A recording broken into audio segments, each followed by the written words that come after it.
Поради тази не потиснатост, но не изявяване на индивидуалното. Разбирате ли ме? И поради това на тях им е лесно да работят в екипа. И в семейството за тях е страшно неприятно да се хранят сами. Някой, ако непрекъснато някакви жени се звънят помежду си, обядва ли, искаше да обядваме заедно, обядващи и ядящи самостоятелно хора няма. Те обичат да са в група. Това им носи спокойствие, чувство за принадлежност. Нали, да не говорим, че това тръгва пак от семейството. Имат живеят в огромни апартаменти, 100-120 квадрата, но цялото семейство спи в една стаичка, 10 квадрата. Просто носи им чувство на топлота. Ние, защото ни правим така. Ние вече са... Ние се събираме на един квадратен метър на тераса. Да, приемаме от корейската култура. И също да кажа, че с езика се попива и корейската култура, включително и отрицателните неща от корейската култура, мрънкането и хленченето. Това е особеност на корейските деца, много обичат да хленчат. Като се започне от най-елементарните неща, с много особена интонация, аз не мога да ви я предам. Някой ще ома! Ома! Софи, хайдете!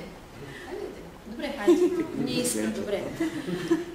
Това е просто, лично за мен много дразнещо, обаче, нали, аз съм друга личност. Добре, те удовлетворяват ли капризите на децата? Първите 7-8 години. След това, първите 7-8 години... Като е нормално ли? Може да удовлетвориш всички капризи на детето? Но в повечето случаи има изключително търпение от страна на майката, баби, дядовци и всякакви роднини. Първите 7-8 години ги оставят абсолютно лежерно, свободно, могат да се катерят където си искат, могат да правят каквото си искат. Майките са след тях. След 7-8 година, т.е. стъпвайки в училище, има един чатал, който им стъпва на врата и те са вкарани в машината на корейската образователна система. Започва едно лудо учене, започват от 7 часа, 7-8 сутринта до 5 след обяд, след това се започва 1 час просто връщане от училище и след това се започва щуро ходене по извънкласни занимания Хагвон. Академия, с гръмкото наименование Академия. Моля? Събота и неделя също. Събота, да, неделя е ден за почивка и за ходене на църква, но до 12 часа през нощта. Значи първите месеци бяхме изключително шокирани. В 12-11 часа, примерно, ние се прибираме от някъде по някаква случайност.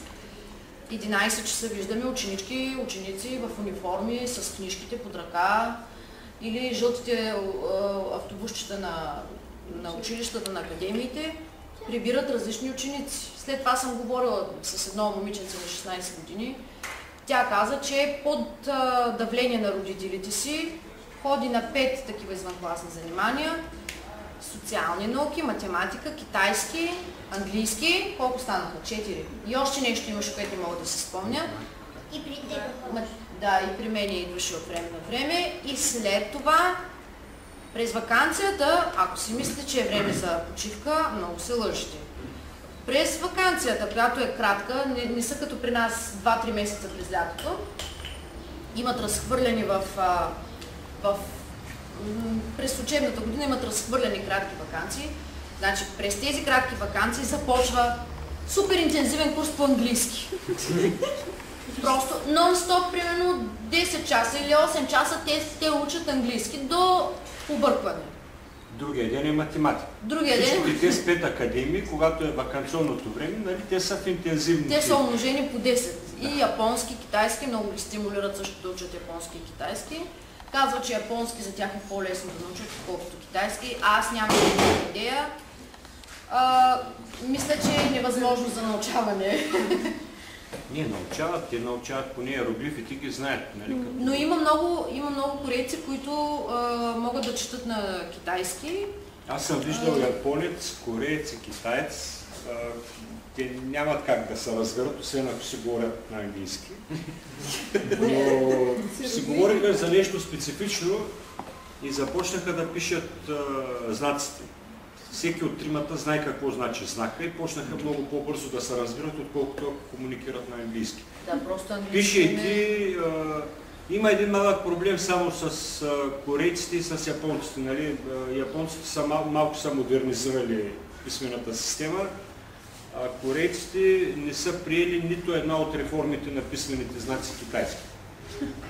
И дали, има такива много малки разлики, които те много бързо преодоляха моите колеги и се справиха много по-добре пишейки с сложни и красиви буквички, отколкото говорейки на чужд език. Казвайте други неща да ви разказвам. Моля? Храната. Сложни за нас, красиви за сигурно. Храната и миризмата по-скоро. Значи, Миризмата на често много ни ми обрява харесва. Видях един човек, който се е нарисувал дракон на работната ви. Чакай малко. Значи, попитах го какво означава този дракон и той каза ми, това е името. И той първо ми нарисува знака с прости чертички и после го направи на земята. С пръст го изрисува и стана дракон.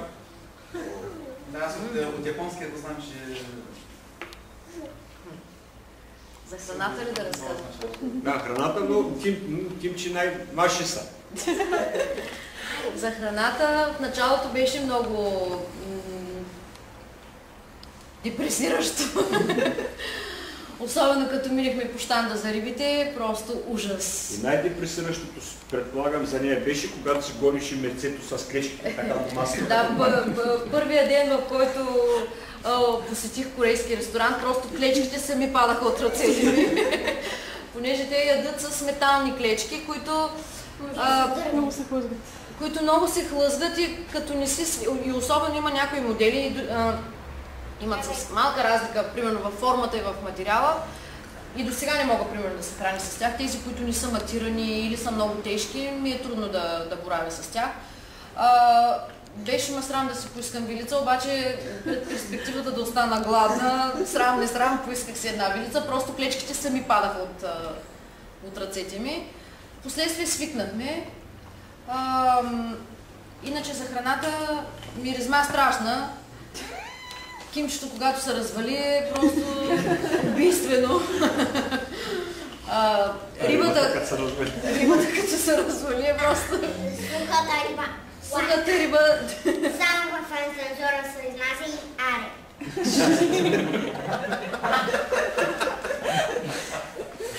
В асансьора, когато е затворена вратата, миризмата е страшна.